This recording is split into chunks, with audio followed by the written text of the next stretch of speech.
So, hi everyone. Today it's my great pleasure to introduce you and to have the ability, both for me and for you, to listen to Yara Salman, who's going to be discussing shared empowerment, a defense of group ownership. So, Yara is an assistant professor in ethics and political philosophy here, at least where I am, at Utrecht University. Her main research interests are in political philosophy and are also about property, freedom, and domination.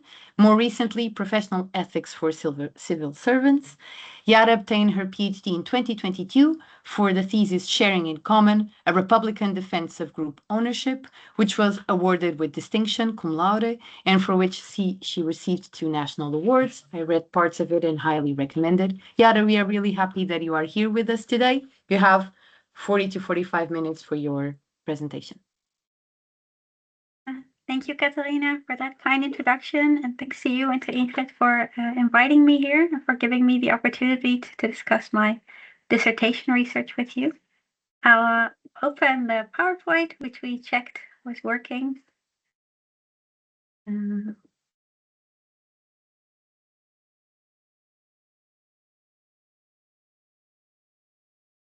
But of course, it just takes a while. It takes a while, yeah. There you go. Yes. Right. So let me tell you about my research and how I began this. It is based on my dissertation, indeed, on group ownership.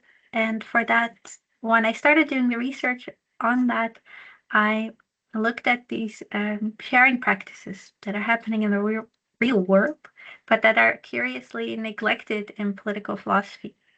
So the political philosophy of property claims to be about private property, but this is often treated as synonymous with individual ownership.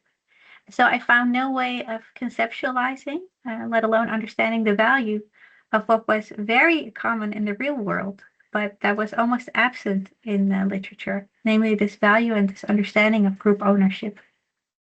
So what I did was develop a conception and also defend it. And my argument, in a nutshell, which I want to partly defend today, is that group ownership puts people in charge of their own empowerment.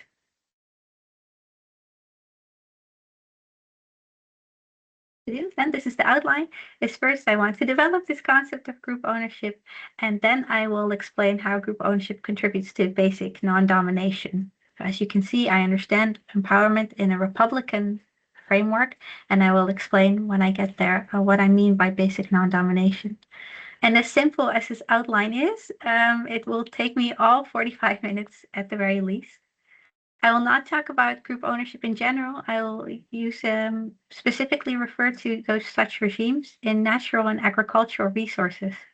This is because they have been researched extensively, so I can really base myself on solid empirical evidence. And the added benefit is that you get to see all these nice pictures of pastures and what have you. So let's get to it. First, by way of conceptual background, what is property? Sometimes treated as a synonym with ownership, but it is not. Property institutions, they regulate relationships between people insofar as these are mediated by things. And they do this in a particular way. They allocate a set of rights and responsibilities to an agent with respect to an object. So, for instance, part of my home ownership means that I have the right, A, I have it, so B, with respect to an object, C, to sell my house. Now, that should be clear enough. What then is ownership? It is this particular set of rights and responsibilities that amounts to a position of exclusive authority within limits set by law to decide how an object may be used by others and how the owner will use it themselves. So very basically, laws define the parameters within which people can determine their own purpose for whatever it is that they own. Different legal systems will specify this bundle, you could say, in different ways. So what is characteristic of ownership is not that in one place you can bequeath your property and in another not, or that in one place you can always sell it, whereas in another place, under a different legal system, there are certain conditions under which sale is allowed. what binds these concepts together is this very general idea in the background of property exclusive agenda setting authority, you might call it. So this idea does not compete with the view that property or that ownership is a bundle of rights or a bundle of legal incidents, as long as we do not understand that bundle of incidents to be a random collection, right? As long as we understand that the idea of ownership is what sort of binds these different incidents, claims, liberties, immunities together. But this view of what ownership is does compete with another popular understanding of ownership as a right to exclude people. And the reason that this alternative conceptualization is inadequate is that it often cannot explain the way court decisions go. So it cannot explain why certain institutions that we absolutely consider to be institutions of ownership, such as land ownership in various legal systems, are called ownership, even though people do not have the right to exclude everyone from using their land. This is just one strike against the exclusion view, and as we will see later, analyzing the concept of group ownership helps us see that there are other inadequacies with the right to exclude view as well. This is a literal understanding of what the right to exclude means. There are also more figurative rights, interpretations, where people take it to mean the ability to exclude others from determining the purpose of your property. But that is just, in my view, a clunky way of saying that people have exclusive agenda setting authority. So, what does that mean then for what group ownership is? Well, in a group, group ownership regime, this position of authority to decide how an object may be used is quite simply held by the group. So that means that the group has authority over rights and responsibilities of outsiders, naturally, people who do not belong to the group that is the owner, but also over its own members with respect to an object. So to make this concrete, what does that look like? Say in this pasture that is owned by different shepherds, they can all bring their own cattle to graze, but the grassland is shared. Now, the group then specifies all the individual entitlements that the shepherds have, how many sheep they can bring, at what times, how much fodder they can take away from the land for a winter, for instance, also what their maintenance obligations are. All of these are individual rights and responsibilities, but they are created by the group. And this means that we should not conceptualize those individual members' rights as property rights. Why? Because property rights can only be changed when there is either a change in the law or the individual, the right holder themselves changes them. Now, when you have individual entitlements as part of a group ownership regime, that is not the case, right? In that case, your rights are subject to the authorization and change by the group as a whole, and not just to your own consent, to your own change. So this is a radically different normative position that you're in. Another way of clarifying what is going on in group ownership is to say that group ownership should be conceptualized as a group right and not as a group differentiated right. Group differentiated rights are individual rights that are only beholden to the members of a group and not to outsiders. But ultimately, it's the individual that exercises the rights. The group right, however, is irreducibly exercised by a group as a whole. So think, for example, of the right of Parliament to adopt laws. You cannot, in no way can you reduce this to the rights of the individual members, as if they all have a right to pass laws together, individually. Only as a group do they have such a right. And so it also goes for a group ownership regime. You cannot conceptualize these rights, this as a set of individual rights that are simply beholden to the members of one group, not to outsiders. It is irreducibly the right of the group as a whole. Having said that, I have not said what this group should look like or what binds them together. And for my view, nothing needs to bind them together except the fact that they are together forming a collective owner. You could conceive of public property as an instance of group ownership, right, where all the citizens of a country together form the group owner. But my focus in my research has been on private groups. So where the group is not all citizens of a country, but either a subset or indeed a larger set, but just acting in a private capacity.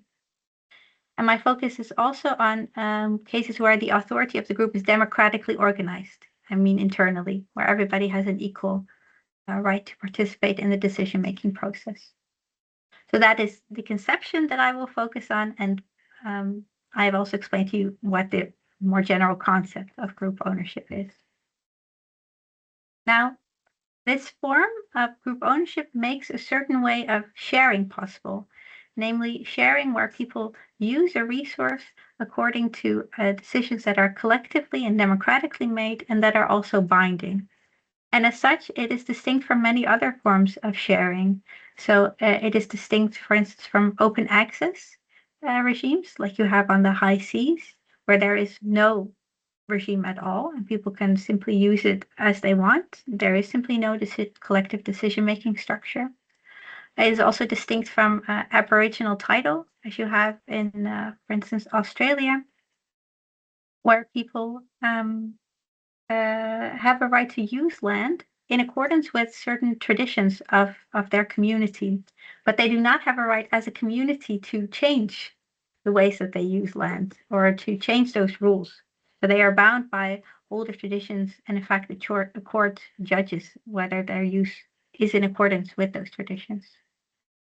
It is different also from cases where you share an object individually according to rules that are collectively made, but that are not binding, like what happens in a carpooling arrangement. Their norms are in fact collectively made, but you can at any moment retrieve your car from that carpool, right? So in that sense, it is not binding upon you. And it is different from hierarchical group ownership regimes. An example of this is certain communal forest tenure regimes in India, where women are excluded from decision making. That too is not sharing in common. Now, what this enables, this way of sharing, is the cooperative use of objects, so use according to rules created by all, and it gives you, of course, equal control over rules as well.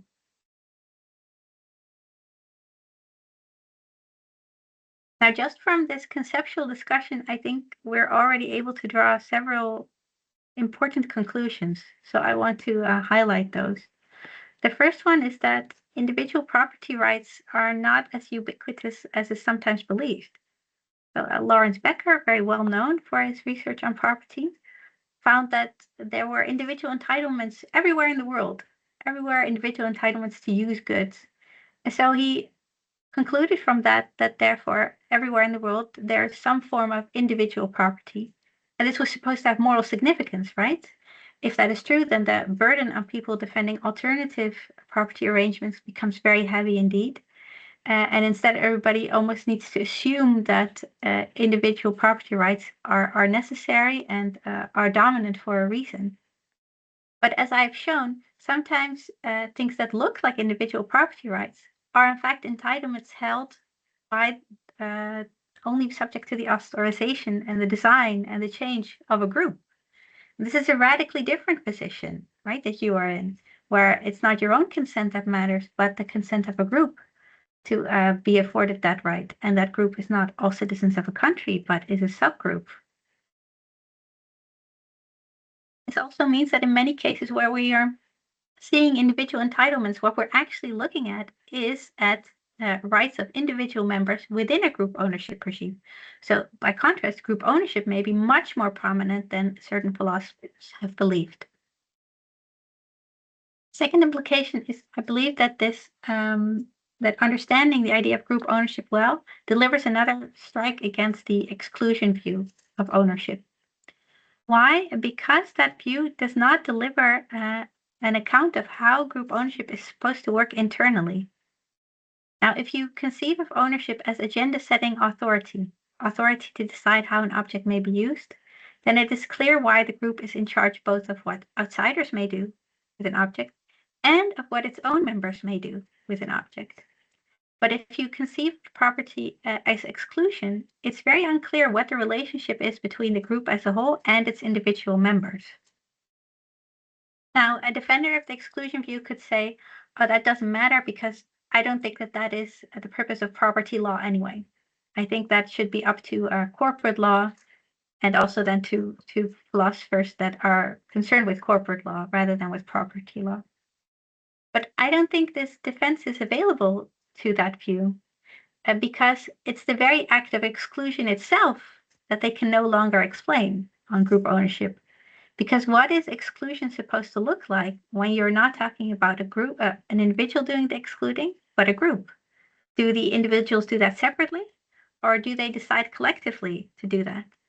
And the exclusion view, which make exclusion, I repeat, the center of what ownership is about, cannot adjudicate between either version or indeed alternative versions. And the third implication that I think is important to mention is that I believe understanding group ownership well leads to an improved taxonomy of property regimes.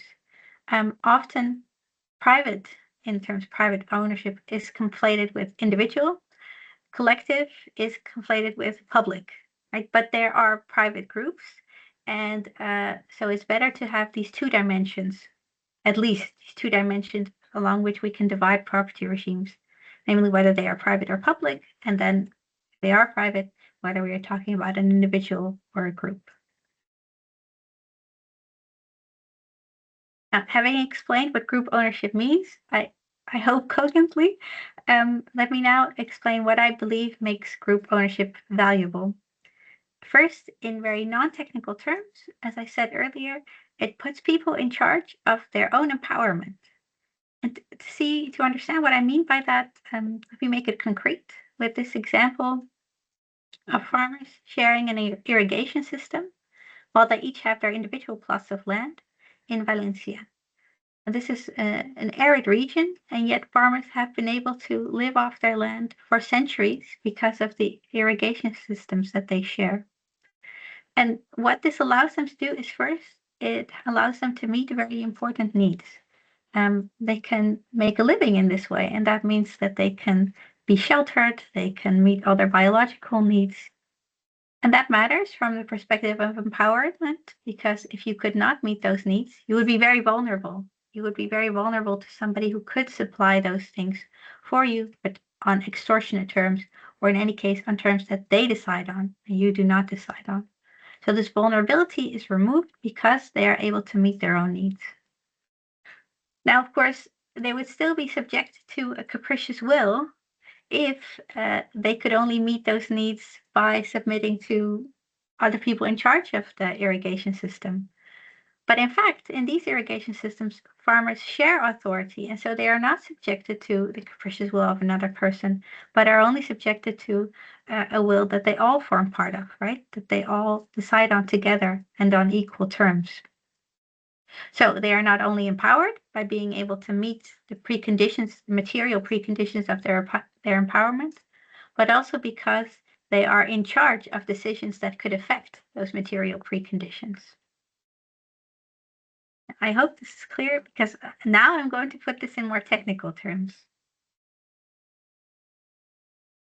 I'm going to put it specifically in the language of neo-republicanism, where I conceive of empowerment as basic non-domination.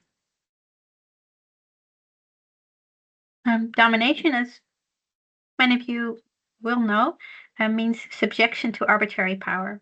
So power that is not under the control of the persons who are subjected to it, but that can be exercised at the discretion of the power holder. Republicans argue that this is unjustifiable domination and that people should enjoy non-domination. And full non-domination would involve being in charge of the terms of all relationships you are in, together and on an equal footing with whoever else is involved in those relationships. It would mean, in other words, not being subjected to arbitrary power at all, so being in control of whatever sort of power you are subjected to, whatever sort of power you are embroiled in. This is a very ambitious ideal. I've developed the idea of basic non-domination, following also some authors. in the Republican tradition of a stepping stone ideal. And by that I mean an ideal that you need to realize in order to make the realization of full non-domination more likely. Basic non-domination involves these two things. First of all, that you have certain basic capabilities. So those are capabilities and functions you require not to be vulnerable to arbitrary power. Remember what I just talked about? For instance, capabilities to meet your biological needs are necessary in order not to become vulnerable to someone else. And furthermore, you have to be in control over those decisions that affect these basic capabilities. And that you have to be together and on an equal footing with people who are in the same position as you are. So there are then also corresponding criteria for property regimes. Property regimes, if they are to realize emancipation or empowerment according to the Republican framework, have to meet the basic capability criterion. So they have to allow you to meet whatever capabilities are necessary in order not to become vulnerable to arbitrary power. And they have to meet the control criterion. So they have to grant you control over decisions that affect those basic capabilities. How is this realized in practice? Well, let's go back to the example of the farmers in Valencia. As I said, they were able to meet their basic needs because they shared an irrigation system. So in that sense, they meet those basic capabilities that are associated with meeting basic needs, meeting biological needs. And this is, so they meet the basic capability criterion. Secondly, they meet the control criterion because they are in charge together of all the rules that affect the irrigation system and therefore indirectly over rules that affect their ability to meet their basic capabilities, at least to the extent that these depend or rely on the use of the irrigation system. What is then my argument more generally for group ownership? It is that group ownership can meet these two criteria that I just mentioned, the basic capability criterion and the control criterion. So it allows people to meet the basic capabilities they need not to be vulnerable to arbitrary power. And it places them in charge of the decisions that affect those basic capabilities. Not only is group ownership able to meet those criteria under certain conditions, but under certain conditions, it also does this uniquely or most effectively when compared to other alternative property arrangements. And this is the argument I intend to make for the remainder of my talk. So first of all, group ownership can meet the basic capability criterion. Let's see. Because is there then no tragedy of the commons? Is the standard question I receive when I give this talk. And this is based on a classical theoretical argument against sharing, that whenever people share resources, certainly when they share natural resources, the resource will be depleted. And this argument rests on two pillars.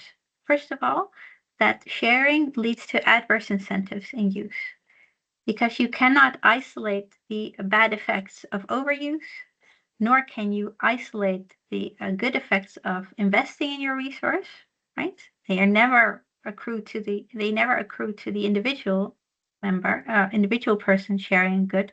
They always go to the entire group. Under these conditions, the argument is that people will find it rational to overuse as much as possible. And because everybody does that, eventually the resource will be depleted. I assume you are familiar with this story of the tragedy of the commons. If not, maybe give me a shout. Otherwise, I can go into it in more depth. Because this is the first pillar of the argument against sharing. Now, in principle, this doesn't establish much because, of course, people could come up with rules that avoid the negative use and the depletion of resources. So arguments against sharing have to rely on a view on why this doesn't happen. Why do people not collectively act to create rules to avoid tragedy of the commons? And for this, they've given two reasons. First of all, collective action is too costly. So the idea is that there are too many transaction costs involved in people all coming together, drawing up rules. So it doesn't happen. The costs do not outweigh the benefits of drawing up rules. And second, because the costs of creating such rules and monitoring them are not equally divided, this is subject to second order adverse incentives. No one, is the idea, will want to step in to create the rules, to take the effort that goes into creating them. No one will want to monitor those rules. And by the time you have them, still people will be more interested in breaking the rules than in abiding by them. So if this would be true, then would have an important implication, right? That under group ownership, basic capabilities are not met, and that therefore people are left very vulnerable. But in fact, it turns out that the second pillar of the argument against sharing is based on theoretical speculation. And also, but I will get to this in my concluding remarks, often is politically motivated. And is not, in fact, does not correspond to empirical findings on how people share resources. Empirical research shows that collective action is in fact possible. People are able to set up rules, to monitor them, and to then make sure that they can use resources to good effect. So they're able to meet their needs, but also to do so durably, sometimes for over centuries, as was the case with these irrigation systems in Valencia. But this only happens under certain conditions, and I list a few here. They were Ostrom developed these ideas that this Eleanor Ostrom developed the idea that these are the conditions for effective cooperation and shared resource use. And since then, it has been tested many times, and people there's a consensus that these conditions are true. First, there have to be clear boundaries, both to the group and to the resource. Secondly, the group has to be recognized as having the authority to decide how the object may be used. So externally and internally. Thirdly, there has to be accountable monitoring. So people have to be able to monitor the resource. Again, they have to have that autonomy to do this from outsiders, for example, from the state. And a condition for success is also that the collective choice arrangements are inclusive, so that people whose livelihoods or what have you are affected by the decisions that are taken concerning the common, concerning the resource that they share, are in fact involved. Because this makes it more likely that people will in fact obey the rules. Now, what I find striking is that these are characteristics of group ownership. So not only is group ownership possible, but it is in fact the institution that allows people to make good use of resources when they share them. Now, in fact, in many cases, in some cases, group ownership is not only more viable, but it is in fact more effective at meeting the basic capability criterion than alternative institutions are. Now, if you think about the tragedy of the commons, the famous solution that Gareth Hardin proposed was that the commons would be divided into individual plots. Either that, or you have a very strong sovereign, presumably the state, governing its use.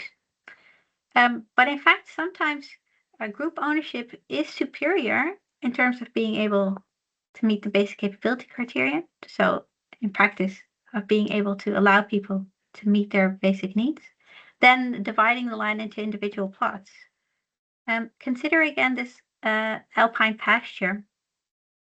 Now, the weather conditions on a pasture such as this are not homogeneous. So you will have rainfall on one side, but not on the other side. And that means that everybody, if the land would be divided into individual plots, would be heavily subjected to big risks, right? But you can pool those risks if you instead all own a bigger plot of land together, because then you can move the cattle to whatever is the best place at that moment for grazing. This happens with lots of group ownership regimes. So it's not only the risks to do with land use, but also risks to do with health and disease. For example, in some group ownership regimes, people who are unable to participate in the yearly harvesting of the crop for 1 year because they are sick, their slack is taken up by the other families who then will bring in their harvest, right? Which wouldn't happen if they owned that plot individually and they alone were responsible for it. So risk pooling is one of the benefits of cooperation, one of the ways that group ownership is better able to meet the efficiency criteria, basic capability criterion. Economies of scale, obviously, some things you cannot do alone, but when you share an object and you do it together, you are able to do it.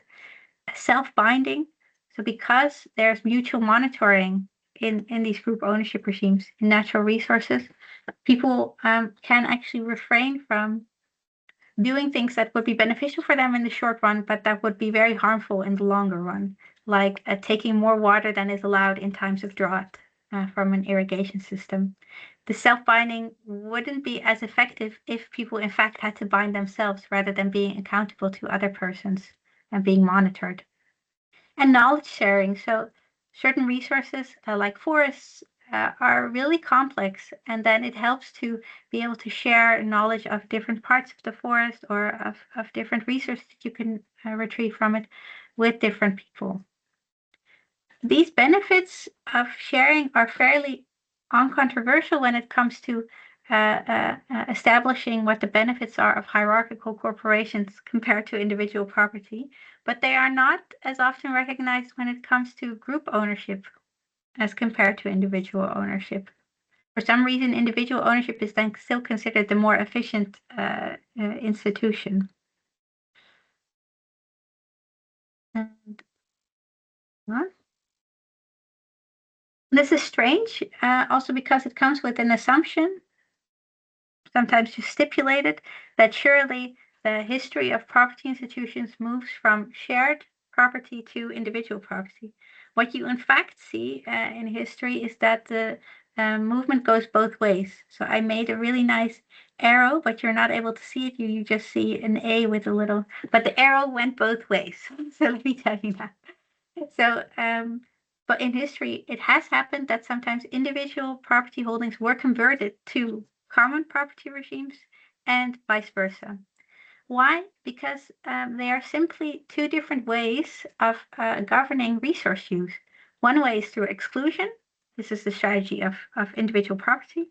And the other way is through governance, so making rules together. And that is the strategy of group ownership.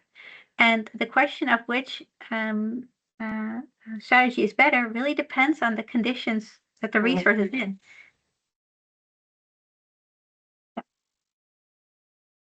Now, that was the basic capability criterion. Now, how is group ownership then supposed to meet the control criterion? Remember, the second criterion necessary to meet basic non-domination. And the question basically comes down to how can group ownership regimes put people in charge of the decisions affecting their basic capabilities? And they are very basically put two requirements for this. First of all, the group has to be organized internally in a democratic way. I've assumed this throughout for my conception of group ownership, but let me now elaborate on what this means. It means that even if people depend on the same resource for different things, and this happens, for instance, in forests, where some people depend on the wood for firewood to sell, other people depend on it for firewood for meeting their daily energy supply. Even in such cases, because both of these people rely on the resource for their basic capabilities, they should both be equally in charge of how the resource is governed, of the rules governing the resource. And this is very different from the practice of group ownership regimes, where sometimes there is a hierarchy and that is associated with different ways of using it. So as long as people rely on a resource for their basic capabilities and they rely on it directly, they should also have an equal say. Now, there's a problem, of course, because the people who directly use a resource may not be the only ones who are affected in their basic capabilities by the resource use. Clear example, take again the pasture, of course, where sure, the shepherds rely on the pasture for sharing grass to feed their cattle, but the people in the surrounding neighborhood are affected by how the pasture is used because it affects their groundwater, the quality of the water that they rely on. More generally, the entire world depends on a certain way of using pastures because using them extensively might lead to uh, um, certain might lead to climate problems.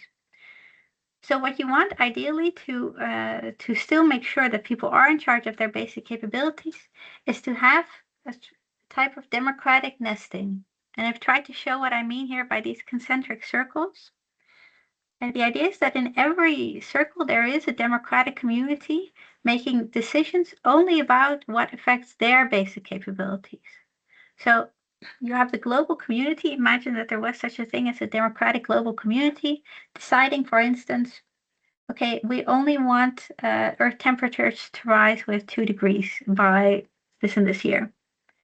And that will have an effect all the way down to what the shepherds of the pasture may do, right? To how many sheep they may bring, or it might at least have that effect. But maybe there is a layer in between where nationals draw up certain rules on how they intend to meet climate goals. The villagers, right, who do not use the pasture directly but are affected in their groundwater or could be affected by a noise nuisance or something. Well, that's not a basic capability, but let's keep it to groundwater. They could say, okay, groundwater quality has to be of this and this level. What I want to say is that neither the global community nor nationals nor villagers can then draw up very specific rules on how the pasture is supposed to be used. All they can do is set the parameters within which shepherds then can draw up these very specific rules themselves, how many sheep they can bring for how long, and so on. And as long as this is in accordance with what is set up for them at a higher level, I believe everyone is still in charge of rules affecting their basic capabilities, but only to the extent that is appropriate. Now, importantly, this also fits these two the criteria that I've drawn up here, fit with what Oostrom believed are conditions for good cooperation, good cooperative use of resources, namely the inclusive collective choice arrangements, which I talked about earlier. But also, she said that regimes should be nested within larger regimes, indeed, so that there is a level of subsidiarity, right, with every regime making rules on what affects them. This is again conducive to cooperation. So it's not in conflict with meeting the basic capability criterion, is what I mean to say here.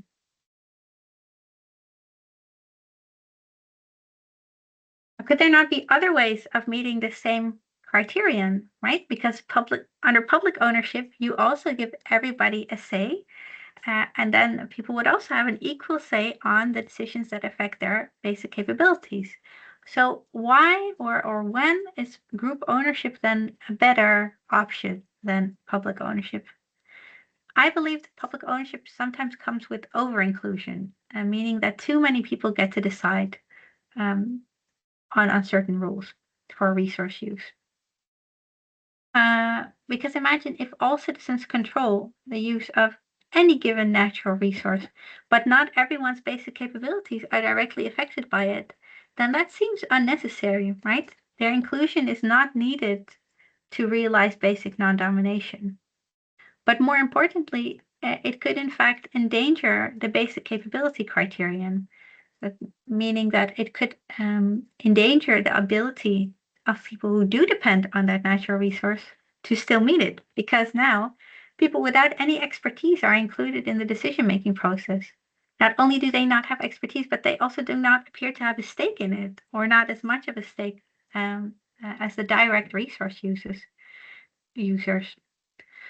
So that doesn't seem necessary. It in fact seems a little bit risky, right? They could take the wrong decisions. But finally, I also believe that then we would be facing an asymmetric power relationship.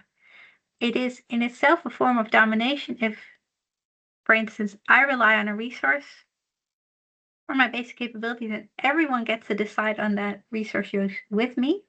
But conversely, I'm not involved in deciding on the basic capabilities of other people who are not, remember, reliant on these natural resources.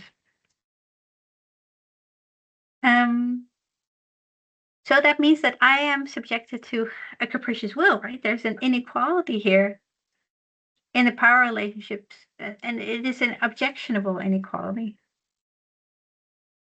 This, of course, depends on how you give shape to public property, but I think there are conditions under which this would happen, and it happens when not everybody relies on a natural resource, yet everyone is included, and conversely, not everyone is included in decisions on the basic capabilities that other people rely on. Okay. Now, I thought if there's a lot of time left, I can also explain to you this part, but maybe I will skip this for now. I'm looking at Catalina. We have more or less 10 minutes because I took a little bit of time in the beginning. So if you want, Oh, it's up to you. well, in that case, I will explain it here. So what about this other way of realizing the control criterion, namely through heavy competition between hierarchical organizations that all give workers or members a right to exit their corporation? So imagine that you have lots of pastures. They are all hierarchically organized, right? The organization, at least, that governs pasture use. And people can escape. The farmers who work for these hierarchical organizations, they can leave. They can go to another organization. Exit is then supposed to be a way of combating domination in two ways, according to Robert Taylor. First of all, it helps people to escape the problematic relationship, right? Either by going to a different organization, or he says people should just get a universal basic income. So I assume that means they can stay at home and no longer work. The other way in which exit functions is as an auxiliary to voice, meaning that people are then able to make demands of their bosses, of the hierarchical organizations. And bosses will comply with this because there's the threat of exit behind the door, right? If they don't comply, then people will leave the organization. Here are some problems with this view. I don't think you can simply escape from arbitrary power. I think, in fact, the moment that you leave a dominating relationship, this becomes a little bit like Pettit's case of people self-censoring and censoring themselves. How does that work? Well, imagine that I work for this hierarchical organization, this business firm that owns the pasture, and now I decide I have to leave because of the dominating relationship. And what does that mean? Because natural resources are rooted locally, I leave my way of life. I leave the community that I'm a part of. In fact, I make a huge change to the way I live, all to avoid basically the interference of my boss, let's say. That does not seem to me like a way of combating domination. That seems like a continuation of arbitrary power because it is my boss who has indirectly determined for me what sort of life is possible for me to lead. And so it seems like the continuation of that power in a way that is parallel to, in Pettit's theory, a person who leaves the room whenever the dominator comes.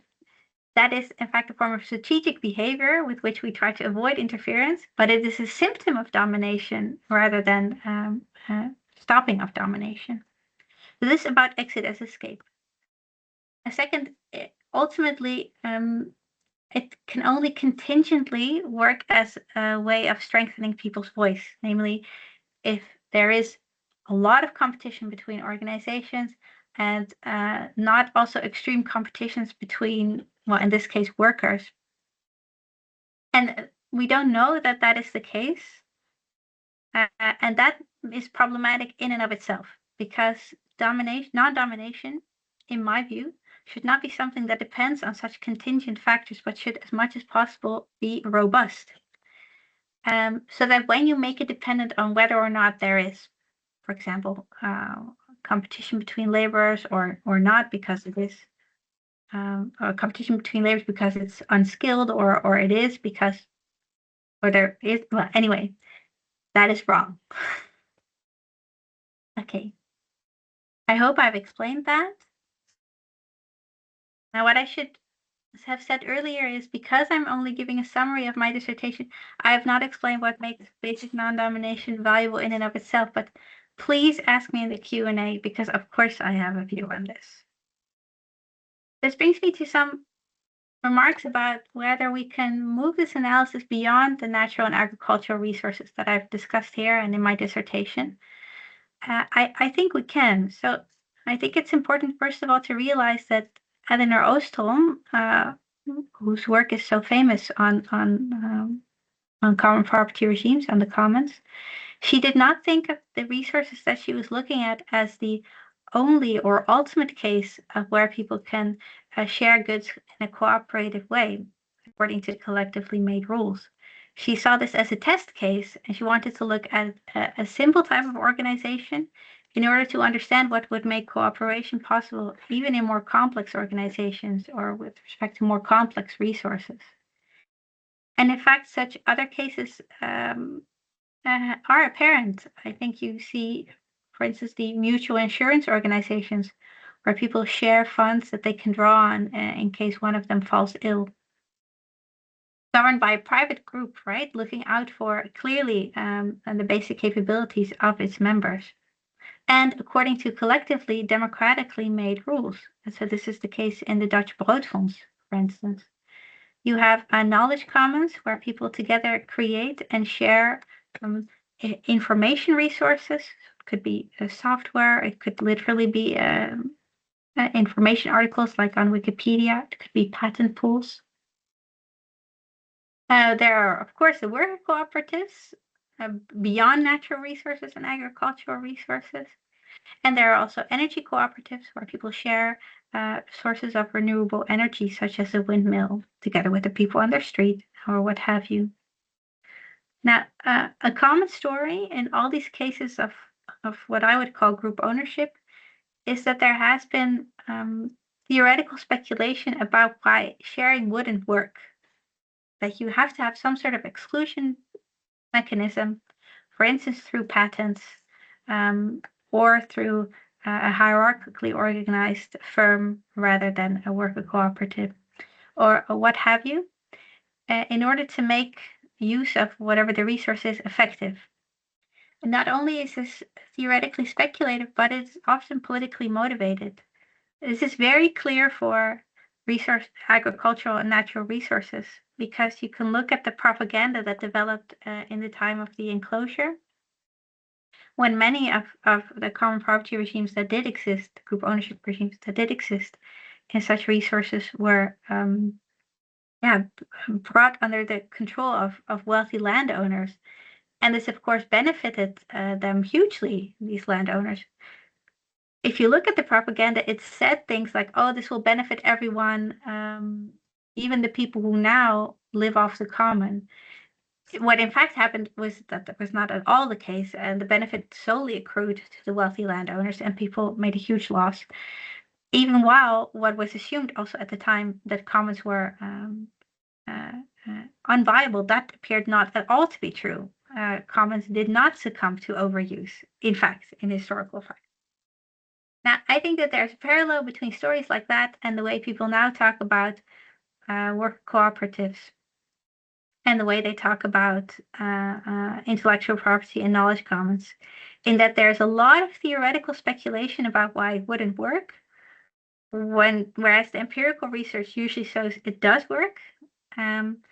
And this speculation often appears to be politically motivated. That is clearest in the case of patents and intellectual property, but also in other cases. So the empirical reality is that of effective democratic cooperation. So I hope that people in the visions group will also view this as a viable and attractive way of organizing parts of the economy. Thank you. Thank you, Yara. Let me just stop recording. Thank you. This was very clear.